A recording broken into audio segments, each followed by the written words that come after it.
Welcome to the Rat Race to 5 podcast, where we discuss money, mindset, real estate investing, and ways to achieve financial independence. Whether you are a rookie or a veteran needing new ideas for investing or creating side hustles, you're in the right place. Here to challenge you to think out of the box, your hosts, Felipe Mejia and Diego Corzo. Diego, Rat Race to 5 podcast. Today we have Jacqueline. It's an amazing story with jam-packed knowledge.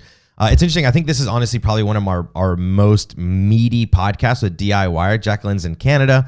And one of the biggest things that I took away from today's podcast was that she doesn't even give a deposit, a down payment, nothing to her contractors. She waits till the very end to pay the full amount. And she talks about why she does that and how her contractors are still happy with it. Yeah, and one of my favorite things is how she has a plan with every property that she buys. And she mentioned about the quadplex that she's doing the rehab right now and how her whole team is aware, not just the contractors, but the CPA, the lender, and everybody. That makes it much easier to get the final result in the future. Yeah, I agree. Let's get her on, man. Super excited for this. But before that, let's hear a word from our sponsor. Hey guys, my name is Felipe and I skip trace at skipbetter.com. This is where I get the best results for my wholesaling business. That's skipbetter.com. All right, let's get started with Jacqueline. Diego, Jacqueline, welcome to the Rat Race to 5 podcast. I'm excited to have both you guys here. Hello, just kidding, Diego. hello. I know you're always here. Jacqueline, surprise me and you are interviewing Diego. No, I'm just kidding. We should do that one day. That would be funny. We'll have a guest help me interview. That would be great. Jacqueline, tell us about you. Who are you? What do you do in real estate? Why are you here? How are you impacting? Give us all the sauce and then we'll take it back from the beginning. Okay, so why am I here? Because Felipe sent me a DM on Instagram. Yes, I did. Well, I commented. I commented on something on one of your posts or your stories or something, and then I said something about myself, and then you were like, "Hey, you want to be a guest?" And I was like, "Okay, sure." Yeah, that's exactly right. Roll with things. I kind of go with the punches, and you have to seize opportunities. No matter how micro or macro they are, you have to seize it, go with it, and leverage it, no matter what it is when it comes to this. So, and I mean, I love sharing my story, being a woman in real estate and doing the DIYs myself, having to deal with contractors and tradespeople. I want to say people because sometimes they're women, so I don't want to say tradesmen. So it's been challenging, and I just would like to share the story so that other women don't be intimidated by that. Don't think that you can't go down this path because you're going to have to deal with contractors and all of this. If you learn how to do it, then it's easy. There's going to be a learning curve. There's going to be growing pains, with all things, but then you just take notes and you just learn how to talk and have those conversations. It gets better and easier. And yeah, like with anything else. So. Yeah, that's awesome. At Rat Race to 5, we're huge on empowering women to take action and get out there and don't wait for permission, be unapologetically in people's faces and just freaking do it. Like you're awesome. And you can get yourself out there on social media. You can, empower other people to do the same thing because that's what you do when you're on social media, right? People are there to see your content like, wow, she painted that room or she did this or did that, right? Like I think it's really cool. But before we get into that story, let's figure out a little bit more about you. From early years, high school and college or trade or whatever you did after high school. What was that like? Like, I'm sure you didn't wake up one day at 17 and like, you know what? I'm going to become a real estate investor, DIY, or do all this stuff by myself.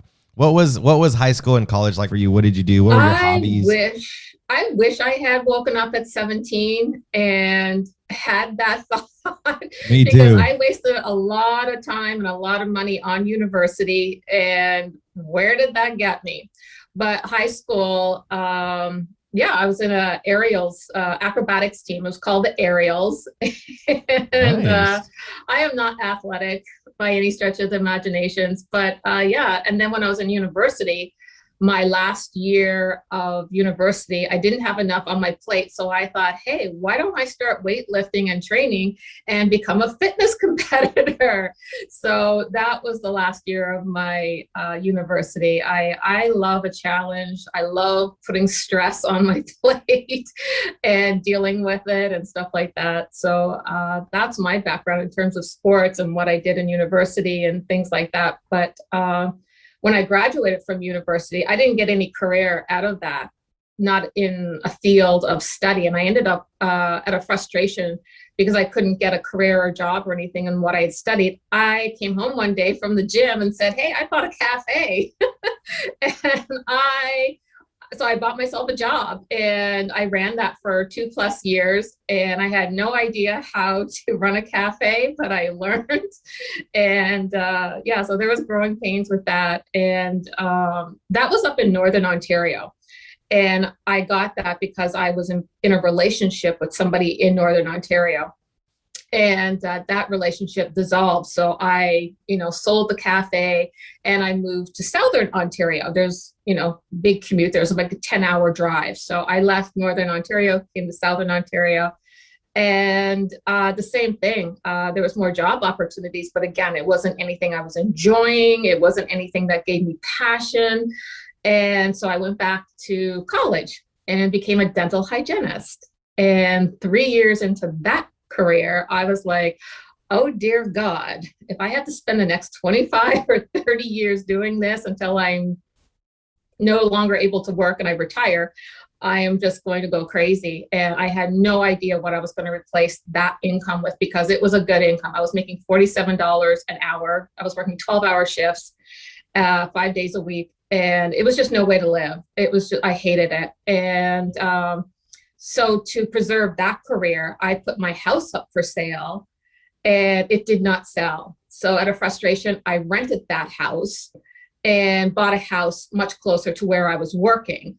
And I was having really good luck with the first tenant. So I bought another house, and then I bought another house, and I was still working as a hygienist. So the bank was like, giving me the mortgages. But then after I accumulated 6 rentals, the light bulb started going off, and I had a conversation with my realtor, and he just gave me some different ideas. And one of the ideas that really appealed to me was flipping.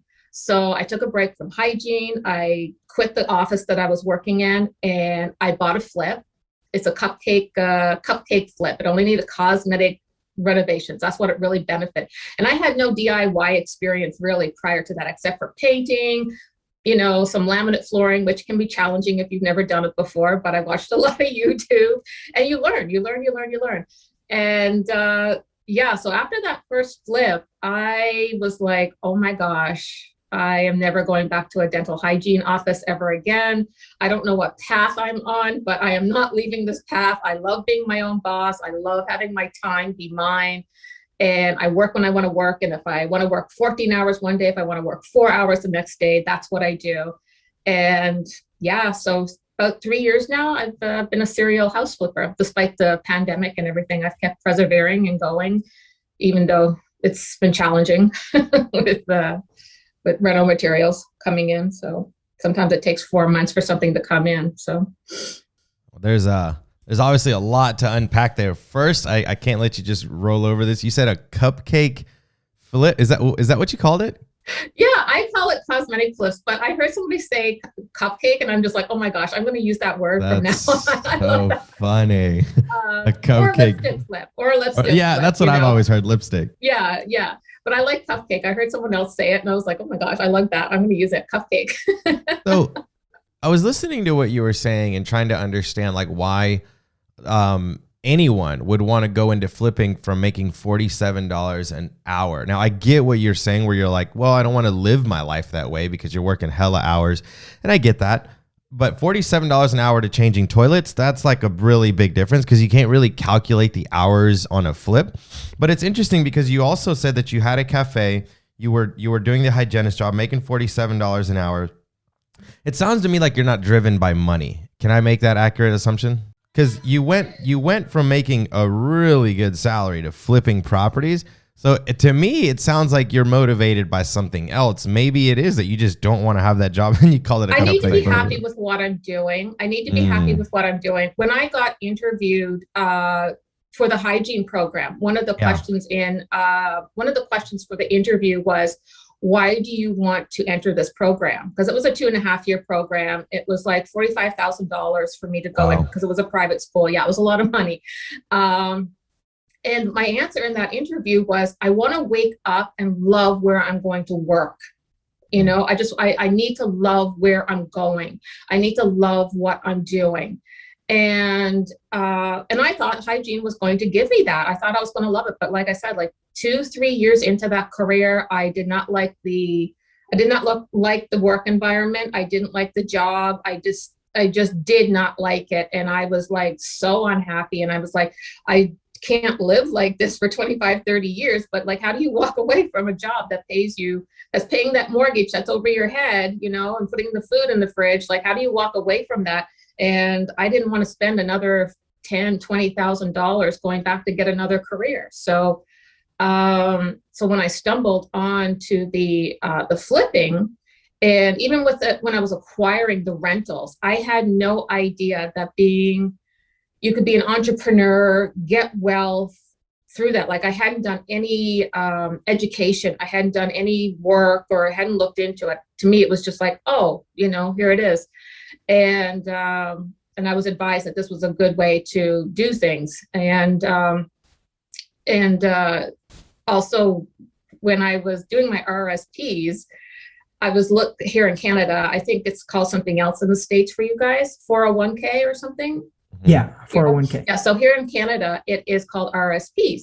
And you are capped at that. You're only allowed to contribute $13,500 a year to your RSP, regardless of how much money you make. You're capped at what you're allowed. And I would look at that with my bank advisor, and I'm like, explain to me how I'm supposed to retire on this. This isn't like building in wealth. It's not compounding. Like, I want to have a certain lifestyle when I retire. Like, how is that feasible with this? I'm not buying into it. And so when the rentals, my realtor, who I had bought the house off of, he's been a great asset to me, actually, in educating me and getting me on this road. I can't thank him enough. So when I started acquiring the rentals, and I was starting to do the book work for it, there was so much left over every month, you know, once the mortgage was paid. And so the cumulative passive income, I'm looking at it and I'm like, this is a paycheck. Like, this is like, I could walk away, but there was that uncertainty. What about if someone doesn't pay? Even though I didn't have a bad history with tenants not paying, but I'm always very practical, you know, and thinking of worst case scenarios and being prepared for it. So I just took the leap. I just took a leap of faith and did that cupcake flip, and it was successful. I learned so much. My confidence went up, and I was like, yeah, I can do this again. I can do this again. And also after all the write-offs, like the taxes, the real estate commission and all of that, what I made from that one flip in a couple of months was what I made as a year as a hygienist. So, wow. You know, when you see that kind of math, and I was like, oh my gosh, what about if I did 2 or 3 or 4 of these a year? Like, oh my gosh. So yeah, so that's why I never went back to the dental office. Okay, so I have a question for you regarding your flip. How did you finance it? What were the numbers? How much did you put in? Did you quit so that you can do the flip? I don't remember if you said that or if you... I was all in. I was very committed. It was like, I couldn't work 12-hour shifts 5 days a week and have enough energy left over it was either this has to work or it doesn't. And I had the affordability to do it, you know, to walk away from hygiene and take a break from it. Because, I mean, what about if the flipping didn't work? You know, I could always go back to hygiene, you know, I could always find another office to work in. Because I held on to my license for about 2 or 3 years after I walked away from it, because you never know, right? And if things went wrong, I could always fall back on hygiene. So I never gave up my license for a while. But then once I realized I was being so consecutively successful with it, I just didn't renew my license 1 year. But how did I finance it? The first flip, I purchased it in cash. I had those reserves. And I also cashed in I took a penalty and I took my RSPs out and I just paid the penalty for it. And so I just paid the whole thing in cash. It gave me a good advantage against the other offers because I didn't put any conditions. It was a very clean offer. It was, I believe that house was, it was $144,000. It was $144,000, my first flip. And yeah, and I just, so it was pretty clean. I bought it in cash out of my own money, out of my own pocket, right? Yeah. And you put how much to add the renovations, the painting, whatever you did. Yeah.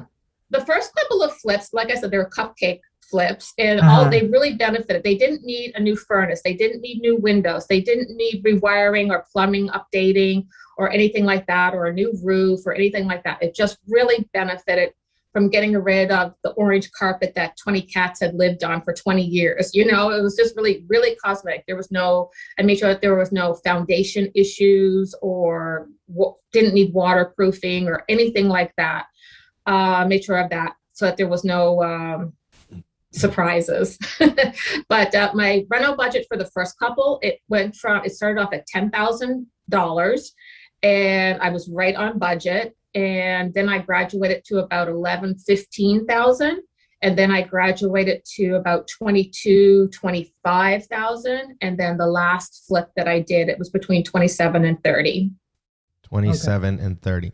But those last flips, though, they weren't cupcake flips. Yeah. I was going to say, I bet those last ones were not cupcake flips. We're going to label this podcast the Cupcake Flips. Yeah, right. So the cupcake flip. That would be really catchy, actually.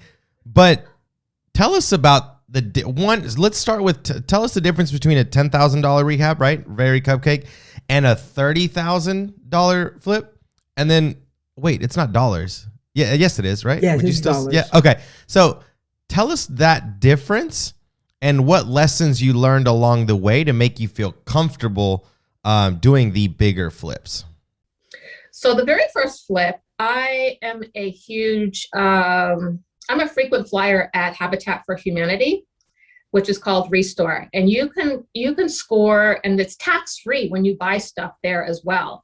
And you can get you can get unbelievable things like light fixtures that normally cost like $100 to $500. I'm now getting it for $50, tax-free, like gorgeous light fixtures. So Restore and buying things from there. I would go in and I would buy a skid of engineering. This flip that I did for $10K, it had hand scraped hardwood, like engineered hardwood, like real hardwood, like with texture, like with texture in it too, probably. Yeah, and it was a hand scrape, and it was engineered it was hardware, and I bought the whole skid of that for at Restore for $400, and I did the whole house in real hardwood, like flooring. And I did that all myself. So I did the whole house in real wood. It was an espresso color. So it was a beautiful color. It wasn't an outdated color. So I did that whole house for $400. And I had enough left over to put hardwood in the laundry room downstairs. So there was no laminate. So it looked like it had really high-end expensive finishes. Yeah. And because I had gotten it for $400, I installed it myself. And it was just a great finish. And how can you do a house for $400, right? And it's like you said, it's kind of like doing that hunting and finding and that keeps your expenses down, as well as, you know, just taking a little bit extra time to not just run to Lowe's, buy whatever they have, because it's, you know, it's easy to do that, but it's harder to kind of find those deals. But back to where we were at, like, what are the biggest differences between $10,000 and $30,000 flips? Lessons learned through that, and how did you graduate to that? Because I know that people that are listening are going to be like, oh, okay, well, I don't think I could ever do something where I'd have to do $30,000, $40,000, $50,000 into the flip. But you didn't start there, right? You don't start with the major flips, right? You start with lessons learned, and then you kind of like, you build your empire on the lessons that you've learned. So yeah, give us that like difference and some of the things you learned along the way. Yeah, so the cupcake flips, I mean, that's where I learned how to source things in a frugal way. And I knew how much I could get things for.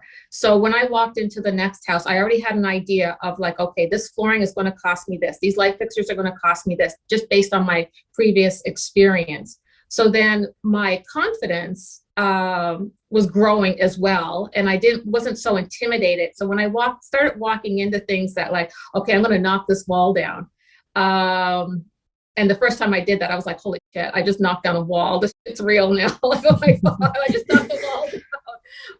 Help. There's no taking that back. Your confidence just grows and it becomes less and less intimidating. And you just learn how to source knowledge on how to do it. Like I said, like YouTube was a great resource for me, knowing what products to use, what tools to use for what job. That was really helpful. And then when I started hiring on help, like just someone to come in and give me a hand, like a handyman or a contractor that I needed new windows in. So that's not something I would ever take on for myself because it's too important. So when they're there, I'm always picking their brain too. Like, like, hey, what do you think of this? Like, and things like that. So, I take advantage of those people being in my work because I do the flips. I'm living there. I'm working there. They see me doing the work, which has been really beneficial. I should probably highlight that too, because I just bought a fourplex. So make sure I talk about that. So the past 2 years, I have hired people to do the work, help me do some of the work, like put on new roofs and things like that. And you just source it. You get a whole bunch of quotes. So when I walk into a flip that's not a cupcake flip, like one of the last ones I did, I knew it needed electrical work, but I knew what it was going to cost because I had used the same electrician for 2 other previous flips. And the scale of work was different for those 2 flips. So I had an idea of what the scope of work was for this flip. And I had an idea of what, based on the 2 other jobs that he did for me, I knew what he was going to come in at. And I was so good at narrowing it down. I said it was going to cost me $1,500. He came in at $1,577. That's how good I got. And that's how important it is to use the same tradespeople too, because you know what they're going to charge you for what scale of work. That's been really beneficial to me as well. So when I walked into the last flip, I even said to my realtor, this is how much electrical work it's going to require. This is what the price tag is going to be. This is what the plumbing is going to be. I already knew based on previous experiences, and I use the same plumbers, I use the same electricians, and I know what they charge for a certain scale of work, if that makes sense. So now when I go in, I know I'm going to use the same people. I know what they're going to charge me. And then I add that up in my head. And then I'm like, okay, this is my budget, $30,000. What does that leave me enough left over to do what I can do, what I want to do? If the answer is yes, I buy the flip. If the answer is no, then I just walk away from it because I won't go over budget. That's non-negotiable. This is the sixth sense that, oh, sorry, Diego. This is the sixth sense that me and Rat Race Defy member Philip talk about when we talk about rehabs, where there's a sixth sense muscle that you start growing from one to the next, and where we walk in and we're like, all right, that's going to be $1,500 in paint. That's going to be $300 in fixtures. It's going to be $700. And like you start building that adding muscle. It up. Yeah. And like you get quicker at being able to put in offers because you kind of have, okay, this is going to be a $1,300 to $1,500 flip. That leaves me an extra $15,000 a month in profit if I do it in this many months. Like you start working that muscle, and it's just about getting started. So I love what you said, that you're like, well, I'm able to almost do these things in my head now because I've worked with the same contractors. Now I'm going to give you a little pushback, and then I'll let Diego say what he was going to say. I'm now running into the issue after doing this for 6 or 7 years that I'm giving my contractors enough work where the quotes start coming in $500 more, $1,000 more. And I'm like, nothing has changed from 6 months ago. Now I understand like material costs, and I usually buy all the materials on my credit card so I can get the points. But like the labor slowly starts like creeping up. Like they get confident. I don't know. Like, have you seen this happen? And then I end up having to get new contractors. And now I'm at the point where I just have companies do it because I'm starting to get to the point where like subs and contractors are charging as much as like the bigger companies, where it's like, okay, I'm going to save $2,000. I'm just going to hire one of the big guys to just do it all for me. I don't have to worry about anything. Have you run into this at all or not? I haven't yet, knock on wood, but no, I haven't. And I mean, if I ran into that, I like your electrician I per would have se. that conversation with the people I've been working now with for 3 years. I've been working with the same guys for the same jobs, the same plumbers, the same, people who put the windows in, or the same guy. If I have a roofer, I use the same roofer. I don't know. I mean, I think that if it happened, but realistically, I mean, with inflation, things are going to go up, and gas is going up. It was even prior. It was even prior to that. So. Yeah. It was even prior to that. Like it was even like, yeah. I've run into this situation, and I don't know why. Now I'm just to the point where I just use a big company, pay a little bit of a premium, and then I just don't even worry about it anymore. To be honest. Yeah, I don't like using big companies because I don't. I try to stay away from that. I think as a last resort, I would, and I know that they would charge a lot.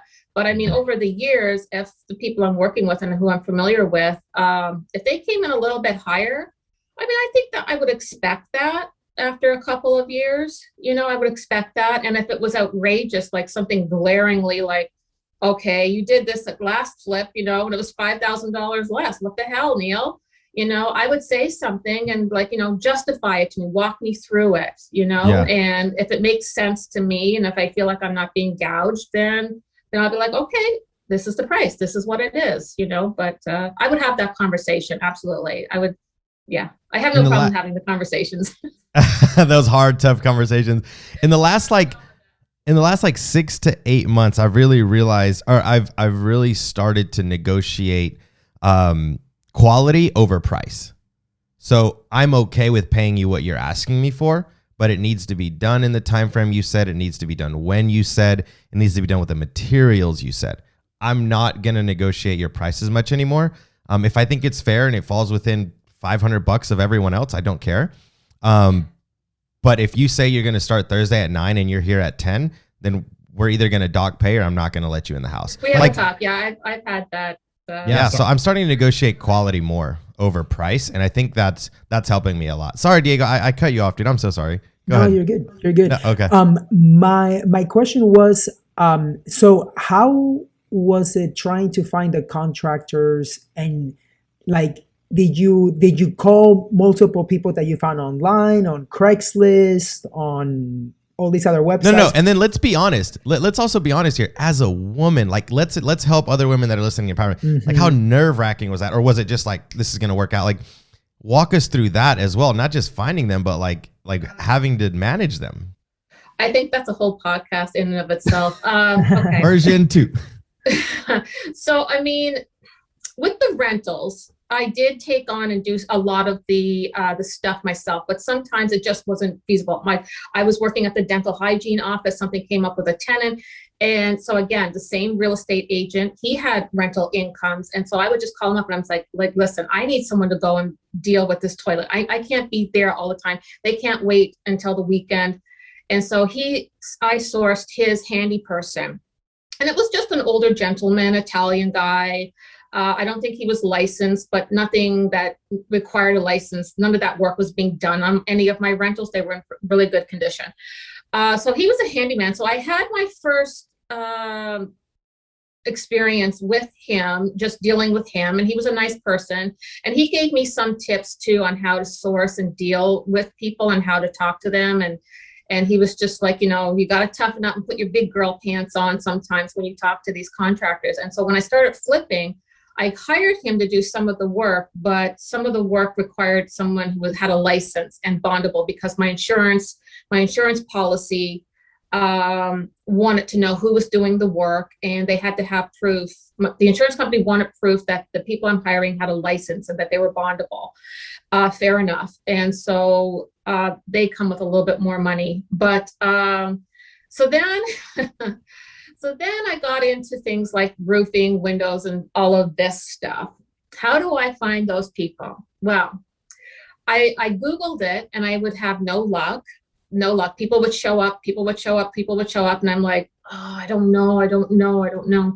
And so then I grabbed the Tim Hortons coffee and at Wait, 7 o'clock. Let's go back. Tim Hortons coffee, y'all. If you don't know what that is, it is the best coffee. It is so good. And the mini donuts, they just melt in your mouth with the coffee. I needed to give a huge shout out to Tim Hortons. My aunt lives in Canada, actually. Yeah. In Toronto. So Tim Hortons, I'm all about it. Sorry. Keep going. So the Google, Craigslist, Facebook sourcing, that wasn't working out for me. I had personal references from other people. People were like, hey, use this guy, call this guy, here's his number. That wasn't working out for me either. So then I grabbed the Timmy's at 7 o'clock. I was, Home Depot opened up. All the contractors are showing up in their vans to get their materials to do their job for the day. So I was literally seeing who was showing up, driving what, and I was taking numbers. And sometimes I would follow them into Home Depot just to see how they talked and how they dressed and everything like this, because I had people showing up to give me quotes that smelled like a brewery. They were drunk. And I'm just like, yeah, that ain't gonna, that. You were following around with a little sticky note and you were like, yes, that one. No. Does he smell sober? Does he smell sober? No. You're not looking for a husband. You're just looking, does he smell sober enough to hire him? That is so funny. Oh my God. I did. I stopped them at 7 o'clock in the morning, and I would go through like Home Depot and I would follow them just to see how they talk. Because I've had to fire people. Like I didn't like, I would hire people and the way they talk to their apprentice. I was just like, yeah, like, dude, you don't need to talk to your apprentice like that. I don't want to listen to it. So I'm sure he doesn't. So I like to hear how people talk to their fellow workers, their apprentices or whatever. And I found some phenomenal people that way. I'm not going to plug it too much, but it did work for me. And then when it came to getting an electrician, I was having no luck finding an electrician. And I mentioned this to somebody at Home Depot. And they were like, well, did you know about our professional referral program? And I'm like, no. So they goes, yeah, go up to customer service and tell them what you're looking for. And they will send you 3 people. So and that's how I found Neil. I've had him for 3 years. I'm not letting him go. He's going nowhere. And he showed up from the referral program that Home Depot has. He worked out phenomenal. And the first time he showed up, he thought I was a little cupcake and he didn't take me seriously. Wait, he was like, tell us about that. Flipper. Yeah, you're a house flipper. Sure you are, Jacqueline. Yeah, you're here doing all the work. Sure, whatever, lady. And then when he showed up at the second house, and then he showed up at the third flip that I had him work on, he took me seriously, and I got a lot of respect for him. So from that. So, but yeah, it's funny because he told me later, he was like, yeah, because I thought you were joking. So I can see like maybe your nails are done, your hair was done, you were showing up. The nails are always done. It doesn't matter, right? They're always done. And you were showing him everything. There's adhesive on them right now, but yeah. So the nails are always done.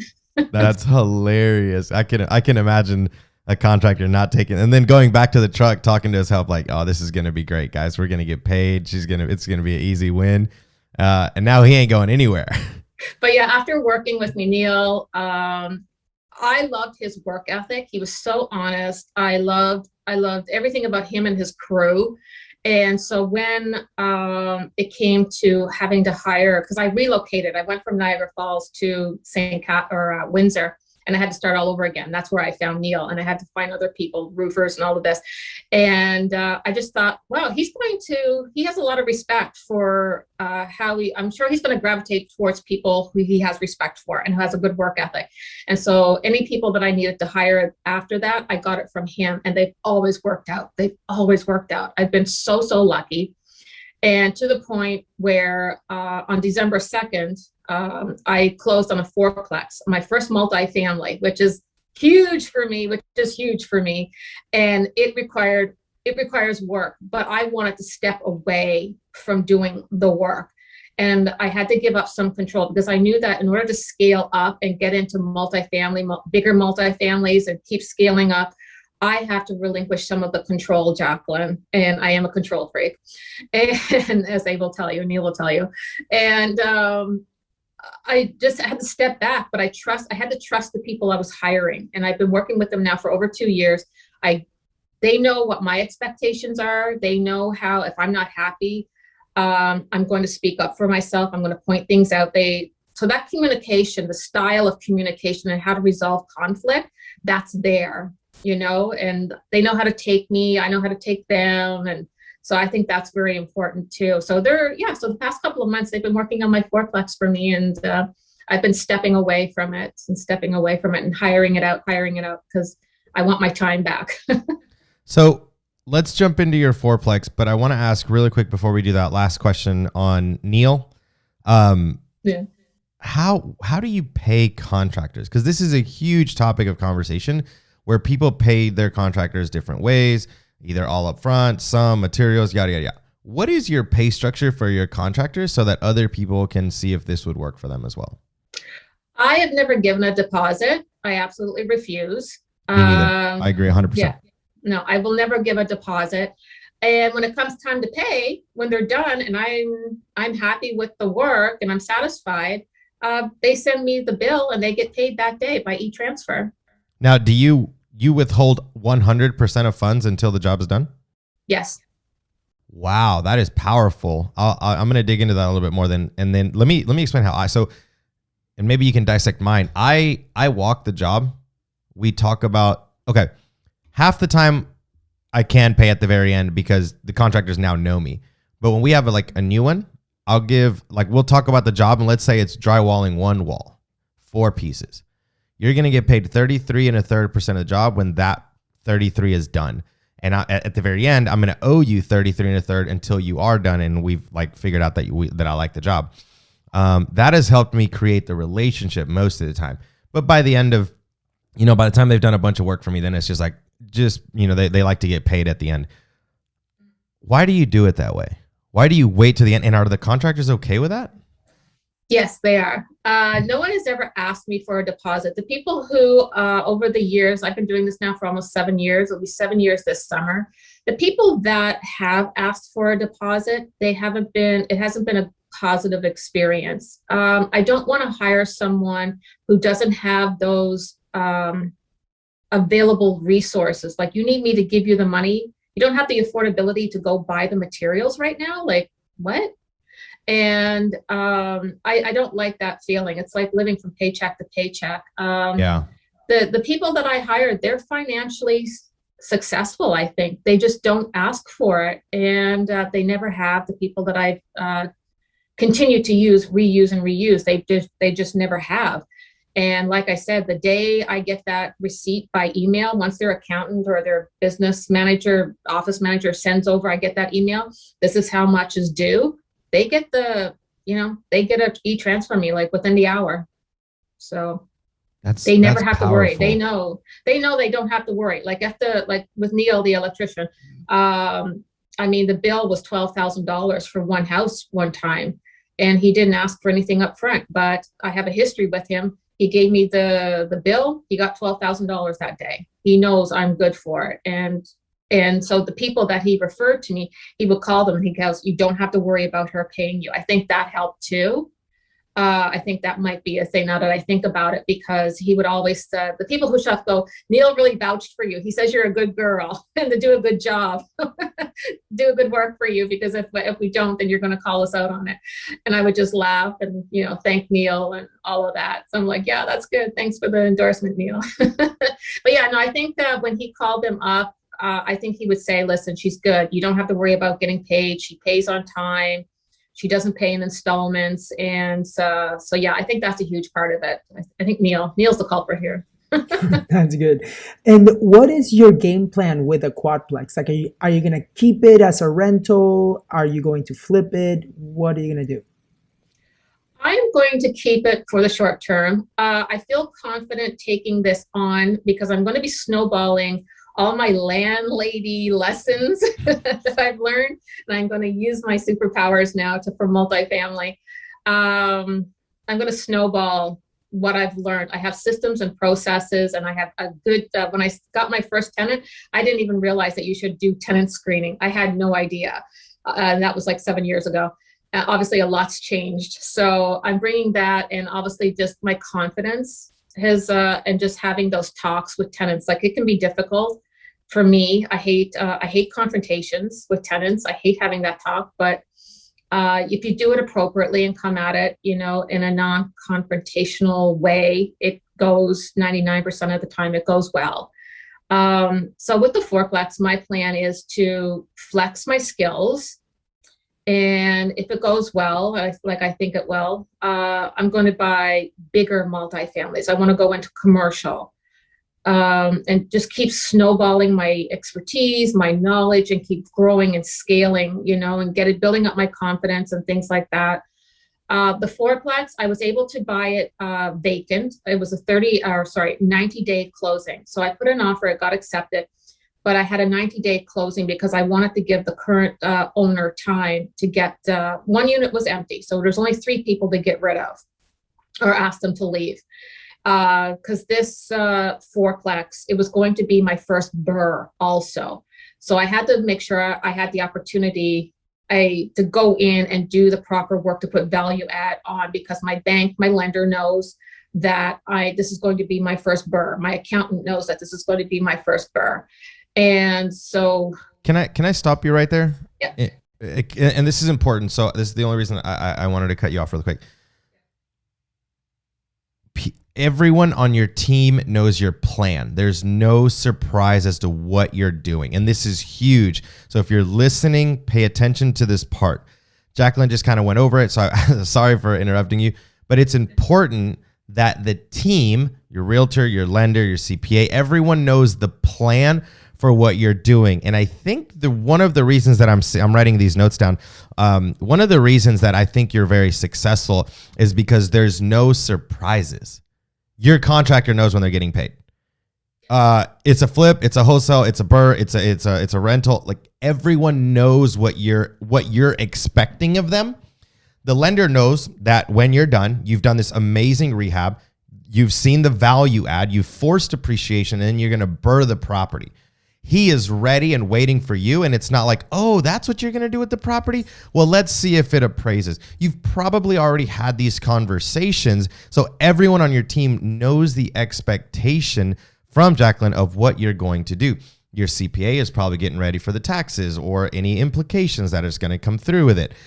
Your lender already knows that you're coming with the documents and ready to get this thing refied at, fill in the blank time. Your contractor knows what kind of things you want to use in the property, probably a little bit better than just your regular flip stuff, because you're going to be refinancing. So I want you to keep going, but I think it's powerful for the people that are listening that you can't surprise the bank and then expect a certain return. You can't surprise your CPA and then expect you to pay less taxes or something. Like, you have to prioritize letting everyone in your circle know what the plan is for the property, so that it can be successful all the way till the end. Yeah, absolutely. Before, it was about 9 or 10 months ago now that I started thinking, like, I want to buy a multifamily. I'm scared as hell to do this, but I'm going to do it. I'm going to force myself to do it. There's no reason not to do it. But myself, my lender at the bank, and my accountant, we had 2 conference calls, nice. All 3 of us, before I even purchased the house. Because borrowing things, like my accountant needed to know, like, okay, do I have things set up great for Jacqueline? Like, this is where we're at. This is what I'm doing for her. Are you happy with that? That's what he asked my person at the bank, and the bank let my accountant know, this is what we're going to require. This is what we're going to want to see when she looks at her property. And then we talked about, well, Jacqueline, how much do you want to spend? And I said, well, I'm not going to spend more than $500,000. It's going to be a fourplex, because fourplex and more, I would have to get into more commercial. And that was just another bag of different type of lending or whatever. And I didn't want to get into that yet. So I stayed with a fourplex for lending purposes. And I just told them, I'm not going to go over $500K for the fourplex. This is how much I'm going to come in as a down payment. This is what my expectations are. I'm going to get it vacant. I'm going to put value add on it. I want to BRRRR it. And she's like, okay, great. So I let everybody know what I planned on doing when I did buy it. And everybody knew what they needed to provide and tell me and all of this. And so, it went smoothly. Smoothly as that kind of transaction went. And I think it's because I just tell everybody, hey, this is what I'm doing. Y'all got to get on board where I think I'm going. And I'm hiring you people to tell me what I need to do too. Like, tell me, I'll tell my accountant, like, what questions am I not asking? What questions should I be asking? Like, what do I need to know? What do I need to do better, in terms of my bookkeeping and all of this? And he'll tell me, and he'll tell me like things for write-offs and things like that, like things that I hadn't even thought of, and so yeah, you got to tell people, you got to keep that line of communication open. I think that's been very important for this transaction, the fourplex, and it's going smoothly. The people that I had working on my flips down in Windsor, they are now working. So I didn't have to spend time sourcing people to work on the fourplex, put it that way. I knew who I was going to hire. When I put the offer on, I had a couple of walkthroughs with my agent. So even before closing, like those 90 days that we were waiting to close, I walked through it with my electrician so that he could get a deal or an idea of the scope of work, and so that we could really hone down the numbers so that I could start putting my numbers together. How much am I spending on flooring? Am I spending $4 a square foot, or am I going to be spending $2 a square foot? Because that's a variable, right? His job is not a variable. And and what I was going to do and what I could move forward with, because I have an idea, because I wanted to put I wanted a better quality of tenant in this fourplex. So part of my plan too was to put washer and dryers in each unit and not have coin operated laundry in the basement, because I think that attracts a certain type of tenant. And if you have your own laundry, you get to charge more rent and that's going to attract a better quality of tenant. And that's what I wanted. So I think that's going to mitigate risk. So that's really cool. I always say, sorry, go ahead, Diego. Oh, well, what I was going to say is that it's really cool, the plan. Like, you're just not like, you know every single step, and you already know like even the quality of tenant that you're going to get. A lot of people just will just do some kind of renovations and stuff like that without even planning on who they're trying to attract. Oh, everything's planned out to a T for me. Yeah. I think another thing I should highlight too is, my lender that I have, they saw the history, the successful history that I have with my tenants. I was going into the lenders, I was going into that conversation where my tenants during the pandemic, I got paid by my tenants, and I contribute that to like the tenant screening process that I have. And so the bank knows that. They know that I've gotten my rent, and my rent is due to, this is the type of tenant that I have, and I screened them. This is my tenant screening process. Now, were some people late sometimes? Yeah, but that's life, right? If someone said, hey, Jacqueline, I need an extra 10 days due to rent. I need another 10 days to give you rent. Not a problem. 10 days came, I got the rent. So, that tenant built that history with me that I could trust them if they need an extension too. And I explained that all to my lender for the fourplex. So they knew that I was successful with flipping, and I was stayed true to my budget, because I would tell them this is the budget for this flip, and I didn't go over it. This is the budget, and I could show them the numbers, like the profit from each flip. And I just don't have a history of tenants not paying for 6, 7, 12 months. That was not my experience. And so I went into that conversation with a solid history of real estate investing. And I think that that makes a big difference as well, building that history. No, for sure. And it sounds like 2022 is going to be super awesome for you as you do the rehab, as you do the refinance, and move on to your next deal. Where can people find you? Because I know there's going to be a lot of questions. People can reach out online. What is the best way? I'm at Baywalk Design. That's my Instagram. That's it. What is it? Baywalk Design. BAYWOP Design. Baywalk Design. I love it. So, wow, you dropped so much knowledge. I almost want to do like a volume 2 of this, or a part 2. Like, there is so much more that we can dig into, maybe after the fourplex is completely done. And the last thing I'll say is, it's absolutely true. You got to start with the end in mind. You know what kind of quality tenants you want, which means you know what kind of rent you want, which means you know what kind of fixtures you want, and it just goes on and on and on and on down the list. And then that is how, like you said, you don't have any surprises. People are like, well, I don't want to flip because what if the market goes down or this happens, or I don't want to burr if this happens. If you know what you are at the end in mind and you just work it backwards, you mitigate a lot of the risk. Your whole team is in place. Like, you know whether the market is up, the market's down. You know what kind of quality tenants you're going to get. I always tell people, if you're going to do a higher end flip for a burr, for a rental, think about the quality of tenants you want to get. Like, I always tell people when they ask me, like, go for target managers.